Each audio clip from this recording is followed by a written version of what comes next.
Assalamualaikum warahmatullahi wabarakatuh.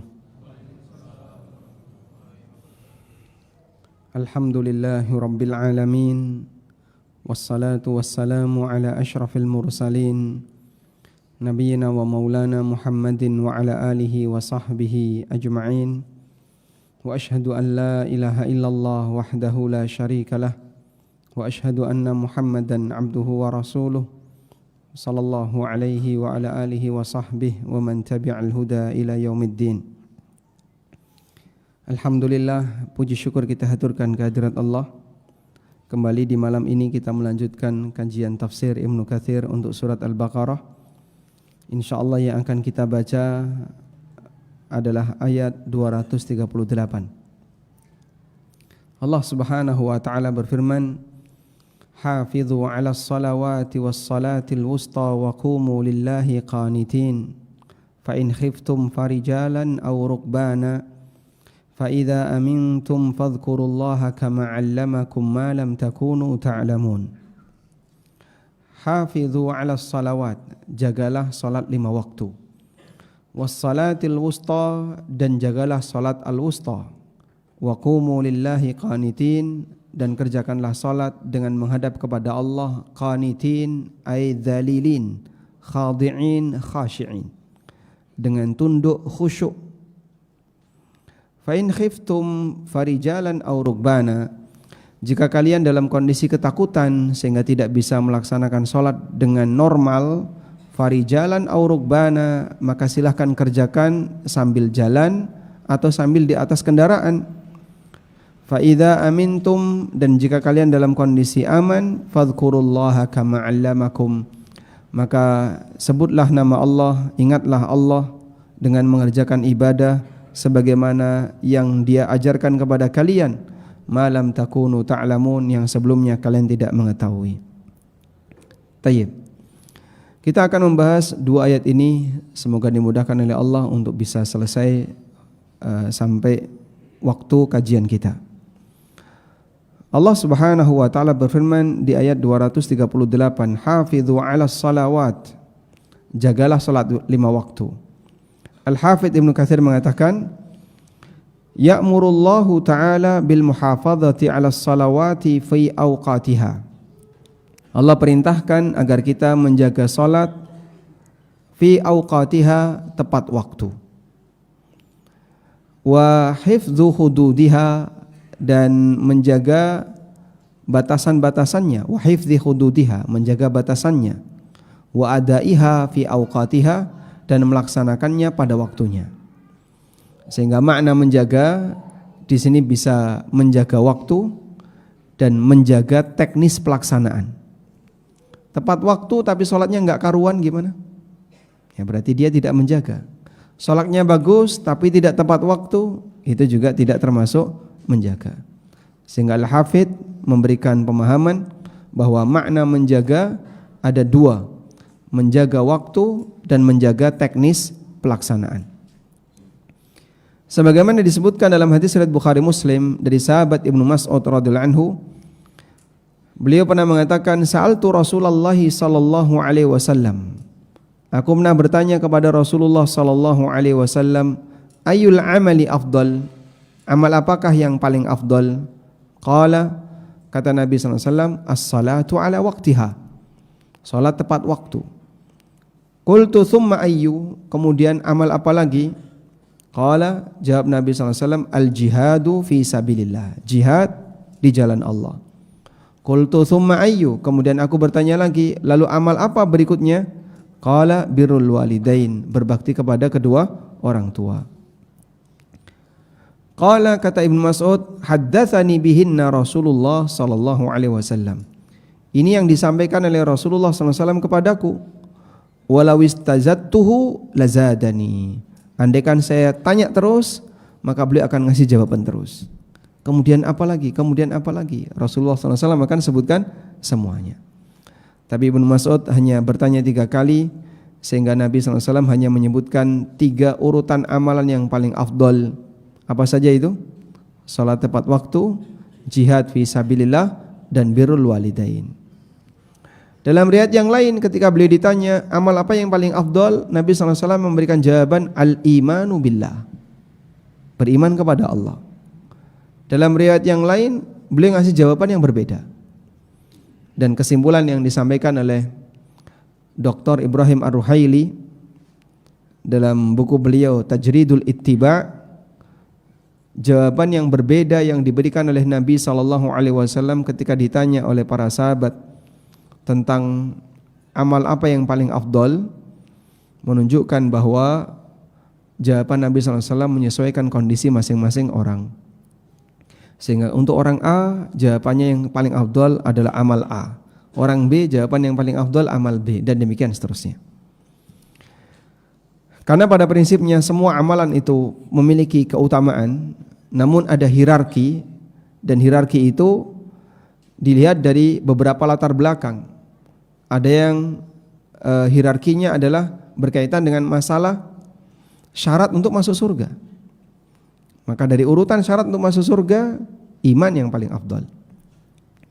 Ada yang berkaitan dengan hierarkinya, ini amalan mukmin. Nah, amalan mukmin yang paling afdal adalah salat. Walaupun ketika para ulama ditanya amalan apa yang paling afdal, mereka mengatakan thalabul ilmi. Seperti keterangan Imam Ahmad, thalabul ilmi la ya'diluhu syai'un liman sahhat niyatu. Menuntut ilmu adalah amalan yang tidak ada tandingannya bagi mereka yang niatnya benar. Tentu saja jawaban mereka ini adalah setelah kaum muslimin melaksanakan kewajiban dia yang paling asasi, yaitu melaksanakan salat. Baik. Wa qala al-Imam Ahmad, Imam Ahmad meriwayatkan dengan sanadnya sampai kepada Ummu Farwah. Dan Ummu Farwah wa kanat mimman baya'a Rasulullah sallallahu alaihi wasallam. Ummu Farwah termasuk di antara wanita yang pernah membaiat Rasulullah sallallahu alaihi wasallam. Beliau pernah mendengar Rasulullah sallallahu alaihi wasallam bersabda, wa dzakaral a'mal, Nabi sallallahu alaihi wasallam menyebutkan aneka amalan. Faqala, lalu beliau mengatakan, inna ahabbal a'mali ilallah ta'jilus salati li awwali waqtiha. Sesungguhnya amal yang paling dicintai oleh Allah adalah menyegerakan salat di awal waktu. Dan beberapa hadis yang lainnya. Selanjutnya, yang lebih ditekankan untuk dijaga, wa khassa ta'ala min bainiha bimazidit ta'kid. Lalu Allah Subhanahu wa taala memberikan titik penekanan berkaitan dengan masalah penjagaan salat adalah salat al-wusta. Jadi Allah memberikan perintah umum, lalu ada perintah khusus. Dan ketika disebutkan perintah khusus setelah perintah umum, menunjukkan mana apa? Adanya titik penekanan. Adanya makna litta'kid, untuk penekanan. Tolong layani semua jamaah MPD. Layani mahasiswa. Berarti gimana? Jamaah MPD ada yang mahasiswa, ada yang bukan mahasiswa. Ketika di situ ada perintah layani semua jamaah, layani mahasiswa, berarti penekanannya di mana? Pelayanan untuk mahasiswa.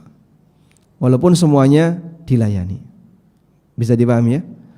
Karena penyebutan yang kedua ini khusus.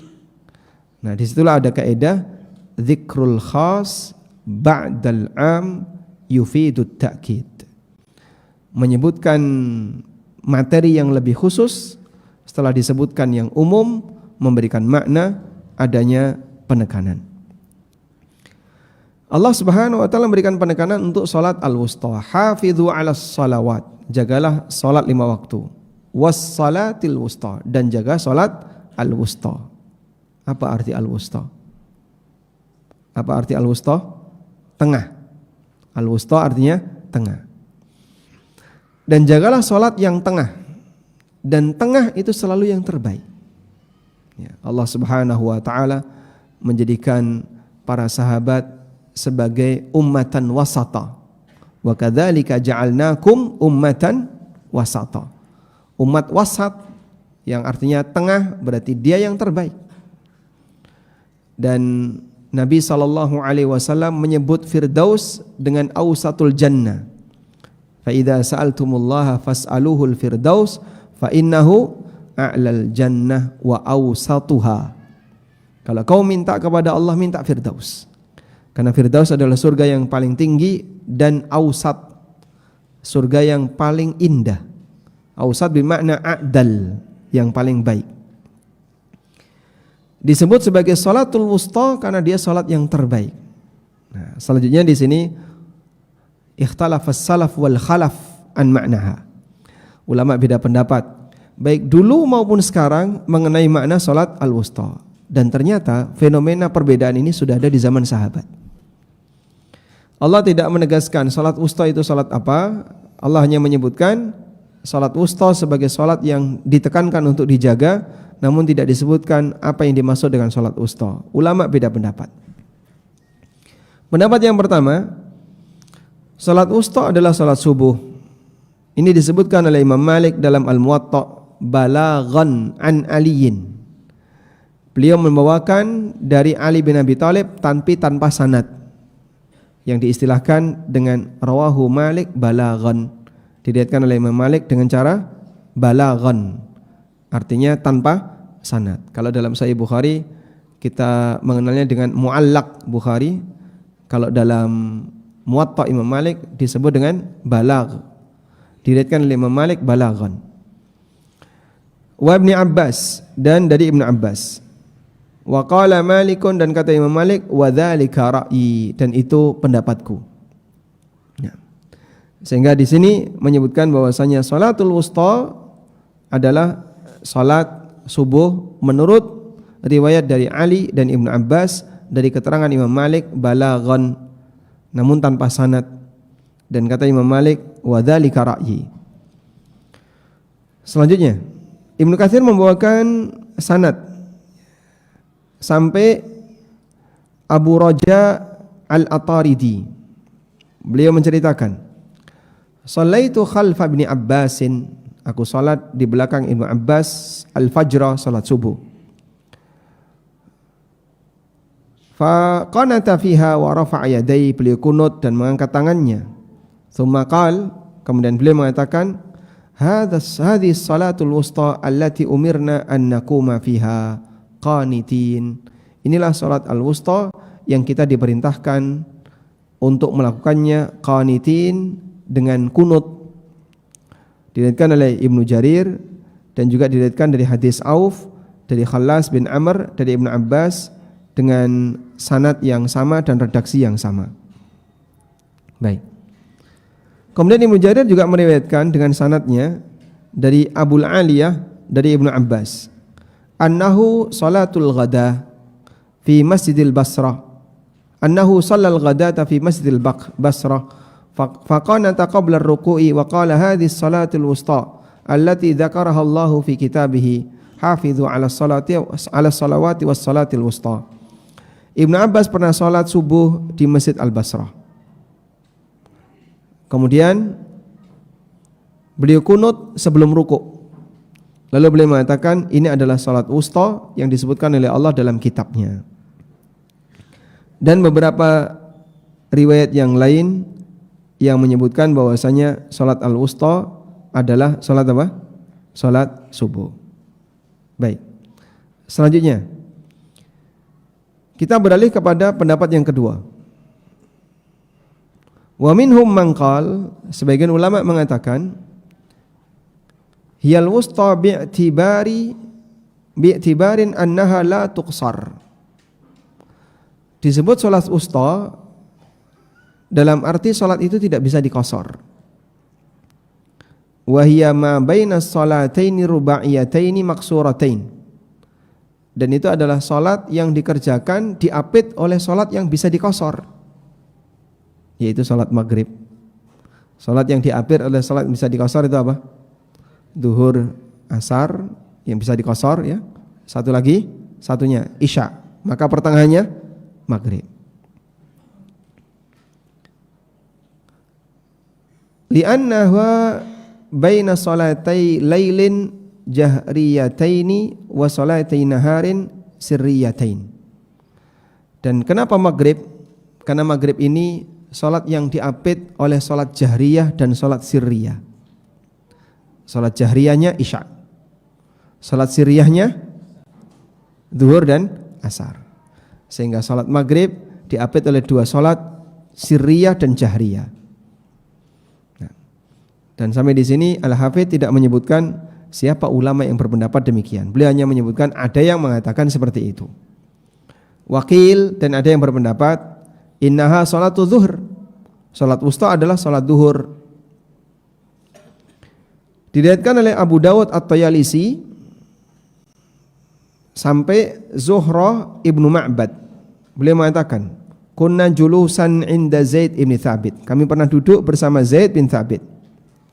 Farsalu ila Usamah fasa'aluhu 'anis salatil wusta. Lalu beliau Zaid bin Thabit meminta orang untuk mendatangi Usamah dan bertanya kepada Usamah tentang makna salatul wusta. Faqala, lalu kata Usamah, hiya dhuhru. Kana an-nabiyyu sallallahu alaihi wasallam yusalliha bil hajir. Yang dimaksud di sini adalah salat duhur. Nabi sallallahu alaihi wasallam mengerjakannya di waktu hajirah, yaitu waktu duhur, tengah siang, ketika matahari sedang panas-panasnya. Baik.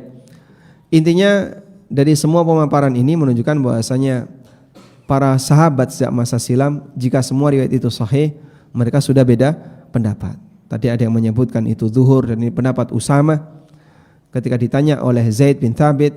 Kemudian ada yang menyebutkan itu adalah salat subuh sebagaimana riwayat dari Ibnu Abbas.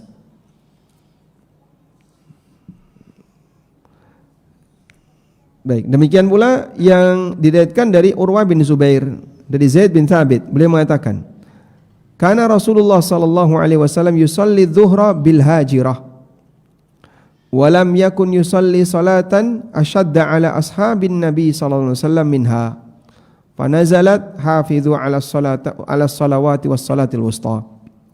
Kata Zaid, Rasulullah sallallahu alaihi wasallam melaksanakan salat duhur ketika panas. Ya.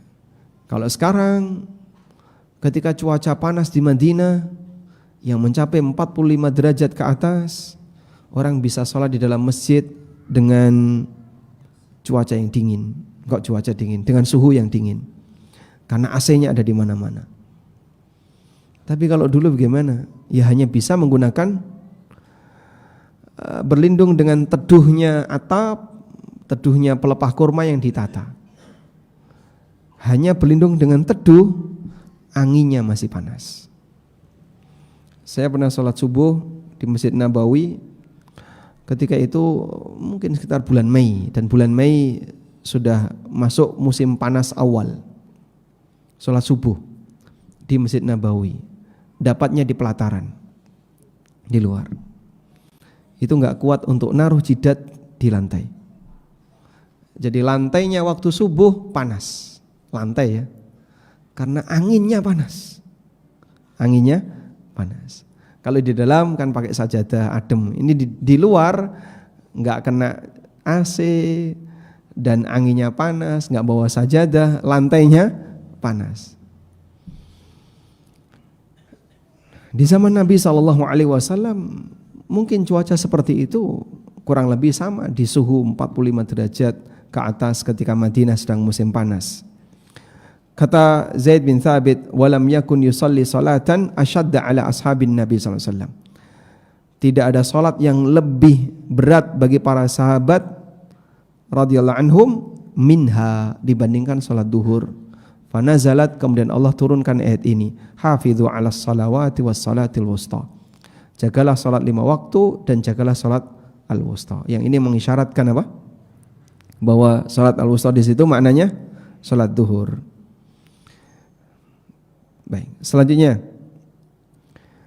pendapat berikutnya, atau di sini disebutkan wa mimman ruwiya anhu annaha adh-dhuhr, dan di antara sahabat yang berpendapat bahwasanya ini adalah salat duhur, diriwayatkan dari mereka riwayat yang menyebutkan bahwa ini adalah salat duhur adalah Ibnu Umar, Abu Sa'id, Aisyah ala ikhtilafin anhum, dan Aisyah menurut perbedaan riwayat di antara mereka. Dan ini pendapat Urwah ibnu Zubair, Abdullah bin Shaddad Ibnul Had, dan riwayat dari Abu Hanifah rahimahumullah. Baik. Jadi kita bisa lihat petanya tadi ya. Yang berpendapat salat wusta salat subuh siapa? Ibnu Abbas dan riwayat dari Ali. Yang berpendapat bahwa salat al-wusta adalah salat duhur, Ibnu Umar, Usama bin Zaid, kemudian Zaid bin Thabit, kemudian Abu Sa'id Al-Khudri, dan riwayat yang masih diperselisihkan Aisyah radhiyallahu anha. Baik. Dan ini pendapat Abu Hanifah serta pendapat Urwah Ibnu Zubair dan Abdullah bin Shaddad. Selanjutnya pendapat berikutnya, wakila innaha salatul asri, dan ada yang mengatakan salat al-wusta adalah salat asar. Kata At-Tirmidzi dan Al-Baghawi, wa huwa qaulu aktsari ulama'is sahabati wa ghairihim, dan ini pendapat mayoritas ulama sahabat dan generasi setelah sahabat. Sampai Al-Qadhi Al-Mawardi mengatakan ini adalah pendapat jumhurut tabi'in, mayoritas ulama tabi'in. Al-Hafidh Ibnu Abdul Bar mengatakan huwa qaulu aktsari ahli al-athar, ini pendapat mayoritas ahli hadis. Atiyah Muhammad bin Atiyah dalam tafsirnya, Abu Muhammad bin Atiyah dalam tafsirnya mengatakan huwa qaulu jumhurin nas, ini pendapat mayoritas manusia. Demikian pula pendapat yang disampaikan ulama yang lain. Bahkan ada seorang ulama yang menulis satu buku khusus, Kashful Mughatta fi Tabyinis Salatil Wusta. Beliau mengatakan bahwa salat wusta, pendapat yang lebih tepat adalah salat asar. Dan ini pendapat dari Umar, Ali bin Abi Thalib dalam riwayat yang lain, dari Ibnu Mas'ud, Abu Ayyub Al-Ansari, Abdullah bin Amr bin As, Samurah bin Jundub, Abu Hurairah, Abu Sa'id Al-Khudri, Hafsah bintu Umar, Ummu Habibah, Ummu Salamah, Ummahatul Mukminin. Dan pendapat dari Aisyah menurut riwayat yang sahih. Baik, kita ulang ya. Yang berpendapat bahwasanya salat wusta adalah salat asar siapa saja tadi? Ya? Umar bin Khattab. Terus siapa lagi? Ali menurut riwayat yang lain. Ibnu Mas'ud, Abu Ayyub, Abdullah bin Amr bin As, Samurah bin Jundub, Abu Hurairah, Abu Sa'id Al-Khudri, Hafsah, Ummu Habibah, Ummu Salamah. Mayoritas sahabat. Lebih banyak dibandingkan pendapat Hafsah, pendapat zuhur dan subuh. Tayyib. Dan di kalangan tabi'in kan tadi sudah disebutkan jumhur tabi'in, sebagaimana keterangan yang disampaikan oleh Al-Mawardi. Banyak sekali ulama tabi'in yang dikutip oleh Al-Hafidh Ibnu Katsir di sini. Ya. Ibrahim An-Nakhai, Zir bin Hubaish, Sa'id bin Jubair, Ibnu Sirin, Hasan Al-Basri, Qatadah bin Di'amah, Ad-Dhahhak Ibnu Muzahim, Al-Kalbi, ya, Muqatil bin Hayyan, Ubaid bin Abi Maryam. Enggak tahu ini sudah keluar dari sesi tabi'in. Dan beberapa ulama yang lain, dan ini pendapat Imam Ahmad bin Hanbal. Kemudian Al-Mawardi juga mengatakan wasyafi'i, ini juga pendapat Imam Asy-Syafi'i. Ibnu Mundzir menyebutkan wa huwa sahih an Abi Hanifah, dan ini riwayat yang sahih dari Abu Hanifah, Abu Yusuf dan Muhammad bin Hasan Asy-Syaibani. Baik. Dan wallahu alam, insyaallah pendapat yang terakhir ini yang lebih mendekati, dan inilah yang dibela oleh Al-Hafidh Ibnu Katsir. Lalu beliau menyebutkan beberapa hadis yang menguatkan itu. Di antaranya hadis riwayat Imam Ahmad. Beliau menceritakan peristiwa yang terjadi saat perang Khandaq. Tahun berapa perang Khandaq? Tahun 5 Hijriah. Tahun 5 Hijriah. Pada peristiwa perang Khandaq, Rasulullah SAW tidak bisa melaksanakan sholat tepat waktu. sehingga para sahabat dan kaum muslimin berjaga. Masuk waktu zuhur mereka nggak bisa sholat, masuk waktu asar mereka nggak bisa sholat, sampai menjelang maghrib baru ketika perang sudah dihentikan, karena ketika itu aturannya perang hanya siang hari, malam itu kembali ke camp masing-masing. Saat itu barulah mereka bisa melaksanakan sholat. Umar bin Khattab radhiyallahu anhu ngomel-ngomel, ya Rasulullah, aku belum sholat asar, aku belum sholat. Padahal ini sudah mepet mau maghrib. Lalu Nabi SAW mengatakan, syaghaluna anis salatil wusta, salatil asri, mala Allahu qulubahum wa buyutahum nara. Mereka membuat kita repot sehingga kita nggak bisa sholat wusta, yaitu sholat asar. Semoga Allah memenuhi rumah mereka dan kuburan mereka, hati mereka dengan api. Thumma sallaha bainal isya'ain, al-maghrib wal isya'. Kemudian Nabi SAW mengerjakannya antara maghrib dan isya. Dan para ulama mengatakan, kenapa beliau seperti ini? Karena ketika itu belum ada sholat khauf.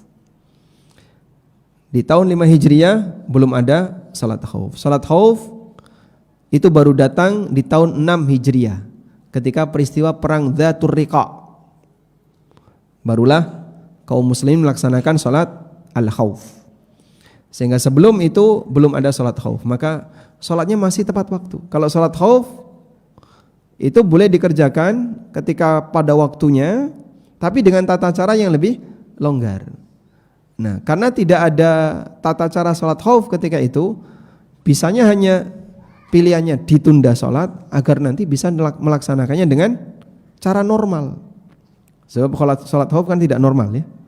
Sholat khauf itu tidak normal. Maka kalau mau cara normal, musuh ada di depan, ya habis nanti kaum muslimin. Sehingga mereka tunda sholatnya sampai waktu maghrib, sehingga zuhur, asar, sambung maghrib, isya. Semuanya dilaksanakan di antara waktu maghrib sampai isya. Dan ini terjadi karena ketika itu tidak ada tata cara sholat khauf. Baik. Kemudian dalam riwayat yang lain diriwayatkan oleh Ibnu Abi Hatim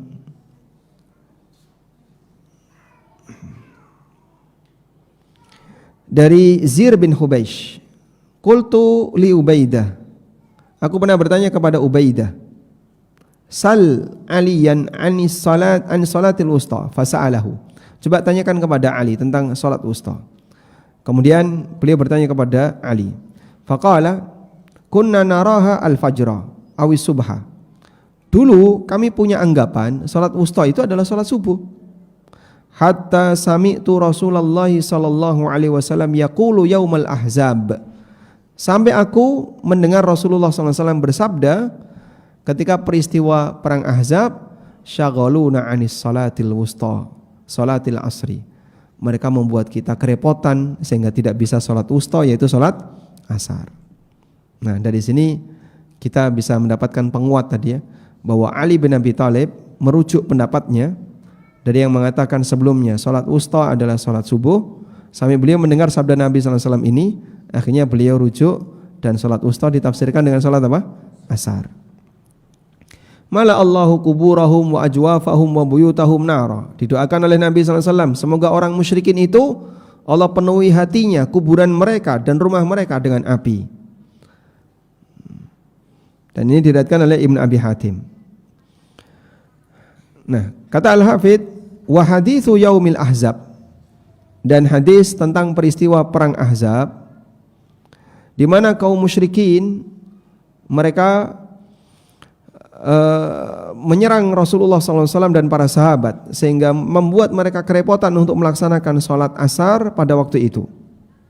Marwiyun an jama'atin minas sahabah, diriwayatkan dari sekelompok sahabat. Cukup panjang kalau disebutkan mereka semuanya. Wa innamal maqsudu, sehingga tujuan di sini adalah membawakan riwayat nas yang tegas dari mereka di keterangan mereka tentang salat wusta, yaitu salat asar. Diriwayatkan oleh Muslim dari hadis Ibnu Mas'ud, Al-Barra bin Azib radhiyallahu anhuma juga riwayat Muslim. Dan masih banyak riwayat yang lain yang menyebutkan hal itu, Intinya wallahu taala alam tentang makna salat wusta adalah salat asar. Dan ini menunjukkan keutamaan salat asar. Maka salat asar itu ada penekanan lebih berkaitan dengan penjagaan untuk salat asar. Jaga salat 5 waktu, terlebih salat asar. Kenapa Pak salat asar?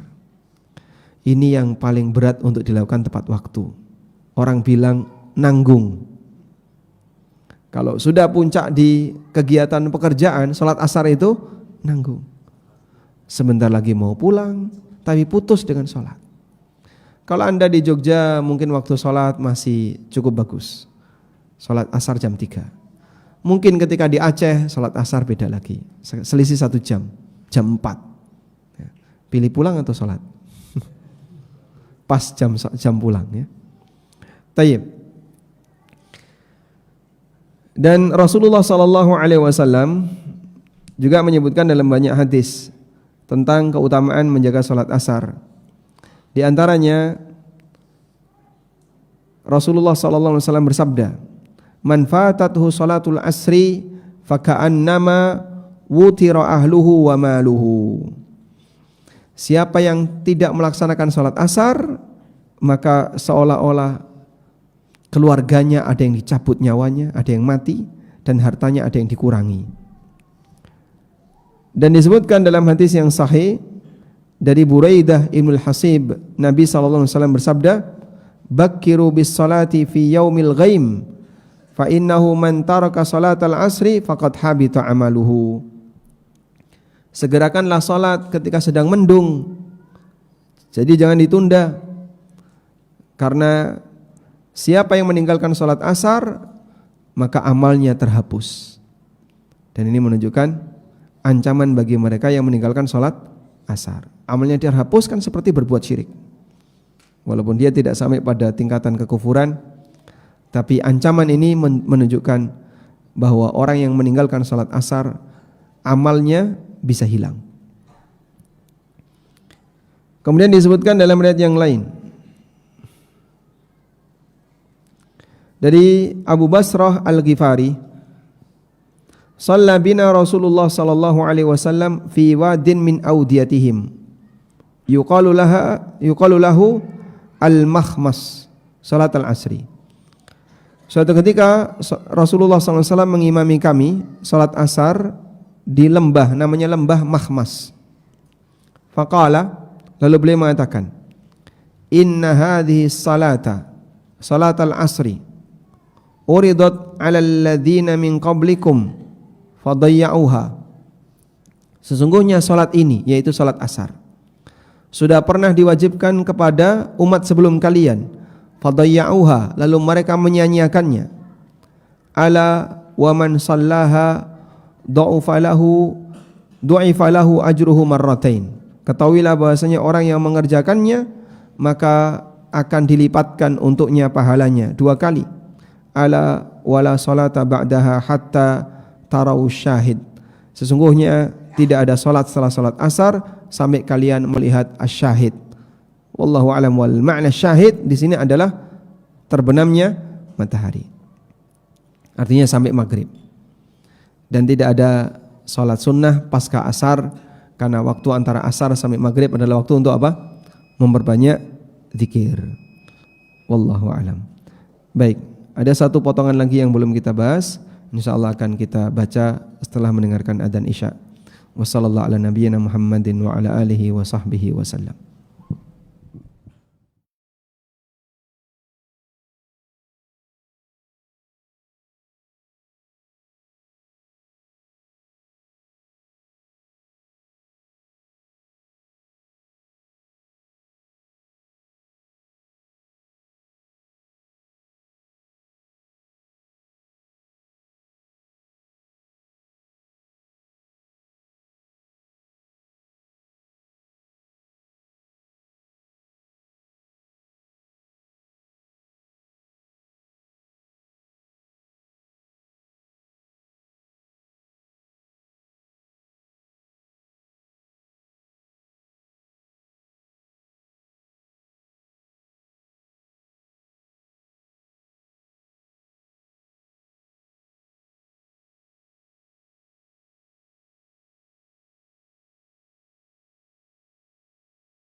Alhamdulillah wassalatu wassalamu ala Rasulillah wa ala alihi wa sahbihi wa mawalah wa asyhadu an la ilaha illallah wahdahu la syarikalah wa asyhadu anna Muhammadan abduhu wa rasuluh.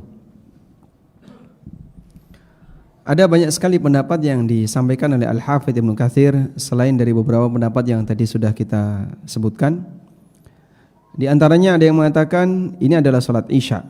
Dan ini yang dipilih oleh Ali bin Ahmad Al-Wahidi dalam tafsirnya, Tafsir Al-Wahidi. Kemudian ada juga yang mengatakan salat al-wusta adalah majmu'us shalawatil khams. Semua salat 5 waktu. Hafidhu 'alas salawati was salatil wusta. Jagalah salat 5 waktu dan jagalah salat wusta, berarti perintahnya berulang. Dan pendapat ini yang dipilih oleh Ibnu Abdul Bar. Tapi dikomentari oleh Al-Hafidz Ibnu Katsir, wa innaha la ihdal kubar id ikhtarahu ma'attila'ihi wa hifdhihi ma lam yakum alaihi dalilun min kitabin wala sunnatin wala athar. Tapi ini keajaiban yang terjadi pada Ibnu Abdul Bar. Ibnu Abdul Bar, ulama Malikiyah yang diakui hafalannya, luasnya pengetahuan beliau, ya, penulis kitab At-Tamhid, ya, syarah Al-Muwatta dan beberapa kitab-kitab yang lainnya yang tebal-tebal. Tapi kenapa beliau milih seperti ini padahal tidak ada dalil baik Al-Quran, Sunnah maupun asar. Dan ada yang mengatakan yang dimaksud salat wusta adalah salat jamaah. Ada juga yang menyebutkan salat wusta adalah salat Jumat. Dan ada juga yang mengatakan salat Idul Fitri. Ada juga yang bilang salat Idul Adha. Ada yang mengatakan salat witir. Dan ada juga yang berpendapat salat duha. Lalu kesimpulan dari Al-Hafidz Ibnu Katsir, wa kullu hadhil aqwal fiha dha'fun. Semua pendapat ini ada sisi lemahnya. Bin nisbati ila allati qablaha, jika dibandingkan dengan pendapat sebelumnya.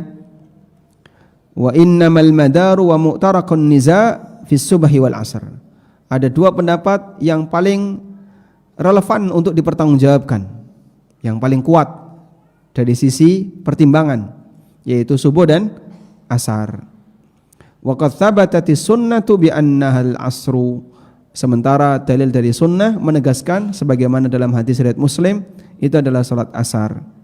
Fata'ayyanal masiru ilaiha, sehingga pendapat yang tepat adalah di bagian ini. Salat al-wusta adalah salat asar. Wallahu a'lam. Baik, selanjutnya bagian akhir dari ayat tadi. Wa qumu lillahi qanitin. Wa qumu lillahi qanitin. Dan kerjakanlah salat dengan menghadap kepada Allah qanitin, dengan kunut. Apa makna kunut? Kunut secara bahasa memiliki beberapa makna. Yang pertama, atau kunut dalam istilah syariat memiliki beberapa makna. Yang pertama, kunut artinya adalah taat. Qanitin, qanitun, qanitat artinya adalah muti'un, muti'at. Allah Subhanahu wa taala mensifati Maryam dengan apa? Qanitat. Allah juga menyebut fas-salihatu qanitatun hafizatun lil ghaib. Kriteria wanita yang salihah adalah qanitatun, wanita yang taat. Qanitat bermakna muti'at. Makna yang kedua, kunut artinya adalah berdiri yang lama ketika salat. Rasulullah sallallahu alaihi wasallam bersabda, afdalus salati tulul kunut. Salat yang paling afdal adalah salat yang kunutnya paling panjang. Dan yang dimaksud kunut paling panjang adalah berdirinya paling panjang. Salat yang paling afdal adalah salat yang berdirinya lama, baca suratnya lama. Mana yang ketiga, kunut adalah doa kunut. Seperti yang disebutkan dalam hadis dari Hasan bin Ali radhiyallahu anhuma, Rasulullah sallallahu alaihi wasallam mengajarkan doa kunut.